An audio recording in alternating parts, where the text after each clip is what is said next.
इनके संपर्क में और भी कुछ लोगों के होने की बात अभी तक के तकनीकी अनुसंधान में सामने आई है, जिसमें अक्सर अनुसंधान किया जा रहा है। उन लोगों की भी गिरफ्तारी की जाएगी जो लोग इनको सहायता उपलब्ध करा रहे थे अवैध हथियार बनाने में।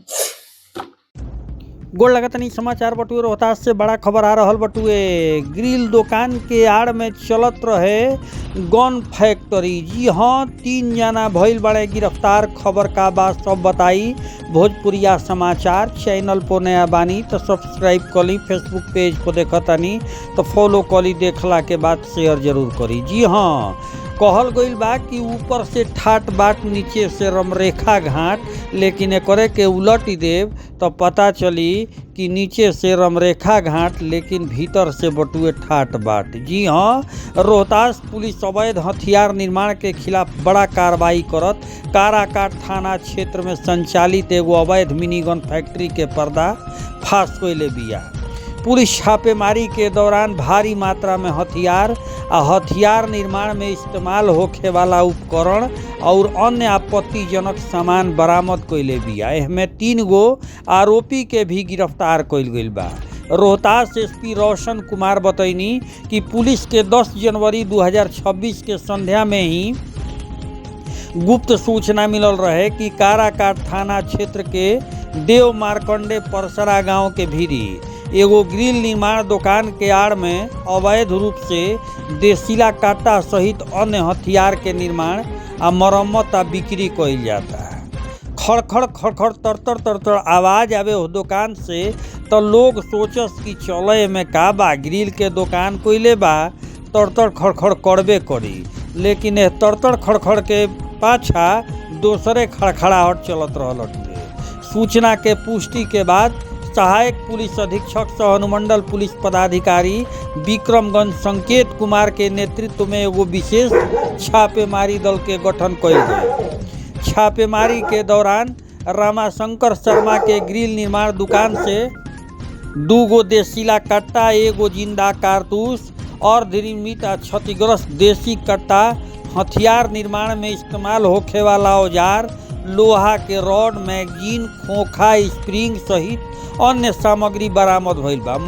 मौका से दुकान संचालक रामाशंकर शर्मा ओकर भतीजा सोनू कुमार के पुलिस गिरफ्तार कर लेले बिया। पूछताछ के क्रम में गिरफ्तार आरोपी स्वीकार कइले बाड़े कि उ ग्रिल दुकान के आड़ में अवैध हथियार निर्माण के काम करत रहन।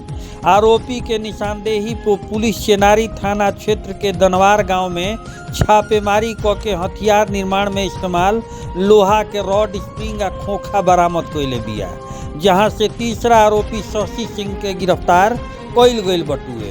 पुलिस के अनुसार गिरफ्तार सब आरोपी के विरुद्ध काराकाट थाना कांड संख्या 13/26 के तहत आर्म्स एक्ट के अनेक धारा में प्राथमिकी दर्ज कइल गइल बा। पुलिस एह गिरोह के अन्य सदस्य के तलाश में जुटल बिया आ एकरा बैकवर्ड आ फॉरवर्ड लिंक के गहन जांच कइल जाता कि आखिरकार ये हथियार कहाँ कहाँ बेचले बा लोग आ यह लोग के संरक्षण के देत रहल हा। साथे साथ आरोपी के आपराधिक इतिहास के भी पुलिस पड़ताल कर रहल बिया। एसपी रोशन कुमार बतैनी कि यह सफल कार्रवाई में शामिल पुलिस पदाधिकारी या कर्मी के भूमिका सराहनीय रहल बा। ये लोग के पुरस्कृत भी कइल जाए। रउरा सबके बता दी कि एएसपी संकेत कुमार के बदली तारापुर हो चुकल बटुए, लेकिन जात जात बड़ा प्रहार करत यहाँ के देखा देले बानी। अब रउरा सबे मामला पे एसपी के बयान सुनी कि का कहतानी आ रउरा का लागता कमेंट बॉक्स में जरूर बताई। एक ही मामला कि 2 मामला है? एक मामला है सर, मिनी अवैध हथियार के खिलाफ जो लगातार अभियान चलाया जाता रहा है, उसी क्रम में एएसपी विक्रमगंज के द्वारा आज सूचना संकलन के आधार पर यह ज्ञात हुआ कि काराकाट थाना क्षेत्र के देव मार्कंडे परसर गांव में रामाशंकर शर्मा और उसका भतीजा सोनू कुमार जो ग्रिल निर्माण का दुकान चलाते हैं, वो दुकान की आड़ में अवैध हथियार की मरम्मती एवं उनका निर्माण करते हैं, वहाँ से अवैध हथियार की सप्लाई भी करते हैं। राब्ता सूचना के आलोक में एएसपी विक्रमगंज के द्वारा एक टीम गठित की गई, जिसमें डीआईयू के मेंबर्स, थानाध्यक्ष काराकाट, थानाध्यक्ष कछवा की टीम को शामिल किया गया और इनके द्वारा जब काराकट थाना क्षेत्र के देव मार्कंडे गांव में रामाशंकर शर्मा के ग्रिल दुकान में छापेमारी की गई, तो वहां से 2 देसी कट्टा, जिंदा कारतूस, अर्धनिर्मित देसी कट्टा, क्षतिग्रस्त देसी कट्टा, 3 क्षतिग्रस्त देसी कट्टा, एक अर्धनिर्मित पुराना देसी कट्टा, मैगजीन, खोखा, पेचकस, लोहा काटने का सिरसा, वार्नियर और हथियार का बैरल बनाने के लिए जो सामान इस्तेमाल किया जाता है, उनकी बरामदगी वहां से हुई।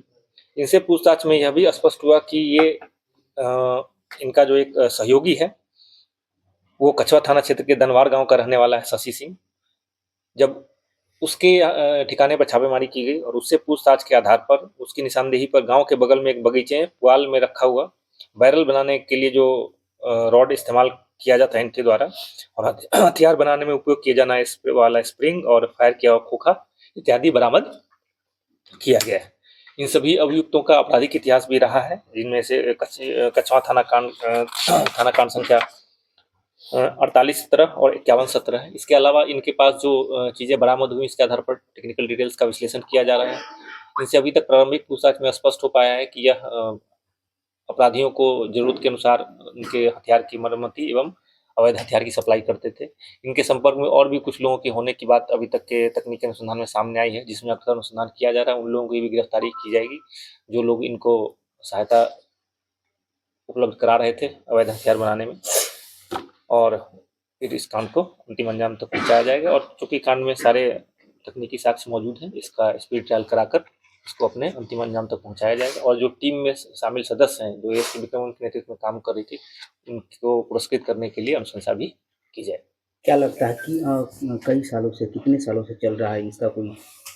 ये अभी जो इनकी गतिविधि है, फिलहाल जो तकनीकी साक्ष्य उसके आधार पिछले 6 महीने से इन पर इनकी गतिविधियों पर नजर रखी जा रही थी। इसी क्रम में जब पुख्ता आसूचना संकलन किया गया तब इनके ऊपर कार्रवाई की गई। जिले से बाहर भी सप्लाई किया जाता है? जिले से बाहर के लोग भी इनके संपर्क में थे। उस संबंध में पुलिस के पास तकनीकी साक्ष्य है, उस संबंध में भी अब तक कार्रवाई की जाएगी, जिसमें आप लोग को अपडेट हम लोग। क्या ये अपराध में शामिल